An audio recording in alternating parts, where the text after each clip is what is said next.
فكذبوه پس دوی دروغ وګڼلو دي فنجيناه نو خلاصي ورکړو موږ ته ومن معه او هغه چاته چې د سره في الفلك پکشتي کی وجعلناهم او جوړ کړل موږ دي خلائف جانشین واغرقنا الذين او غرق خلق كذبوا بآياتنا چې دروغ غنلو زموږ آیاتونه فانظر پس وګورا كيف كان څنګه شو عاقبه المنذرين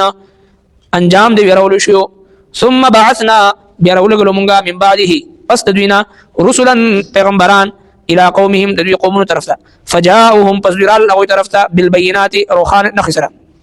فما كانوا پس دوی داس نو چی ليؤمنوا ایمان وروړي بما كذبوا به فهغه چې دروغ غنل خلکو من قبل دین وړاندې كذلك دغه شانتي نطبع مهر لګو مونږه على قلوب المعتدين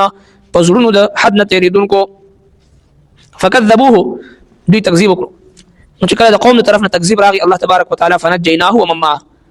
نجات ورکړو نوح عليه السلام ته او دغه مرګرو ته او معه کی هغه خلق چې کوم نوح عليه السلام سره پکشته کی موجودو خپل د نوح عليه السلام نخت جګر کنعان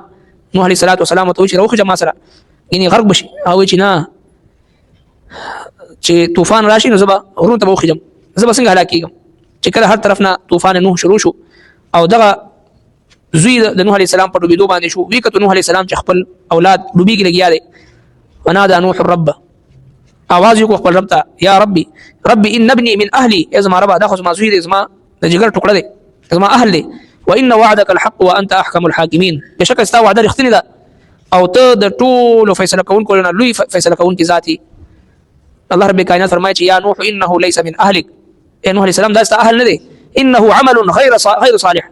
بشک دا عمل هغه چې نیک نه دي استا اهل استا اولاد هغه دي چې هغه د استاد منصب او استاد د منصب رسالت تصدیقون کی وي او د الله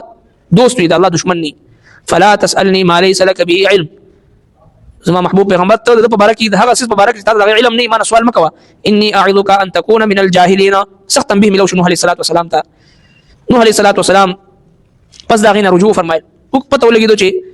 د پیغمبر اولاد اهل هغه څوک دي چې هغه د پیغمبر په نقش قدم باندې روان وي یو سړی د زمانه د پیغمبر انتهایی قریبي رشتہ دار وي خو دغه په دین باندې نه وي دغه په شریعت باندې نه وي دغه په طریقه باندې روان نه نو دغه رشتہ داری دغه قرب او دغه تعلق او دغه نسب د چا د لپاره کافی نه دی ځکه دین اسلام په شریعت مطهره کې دا نشته چې دا څوک د کم خاندان سره د کم قبيله سره د کم برادری سره تعلق ساتي بلکې شریعت مطهره کې الله رب العالمین تقوا او پرهیزګاری ته ګوري چې چا په ځل کې تقوا لري ځکه الله رب کائنات فرمایي چې تاسو ان خلقناکم من نفس واحده تاسو ما پیدا کړی د یو نفس نه او بیا وجعلناکم شعوبا وقبائل لتعارفوا مختلف قومونه قبيله مستاسو جوړ کړی چې پر اساس تعارف شي دا فلان کې د کم قبيله دي او د کم علاقې دي صرف تعارف د پاره دی بیا فرمایي چې ان اکرمکم عند الله اتقاکم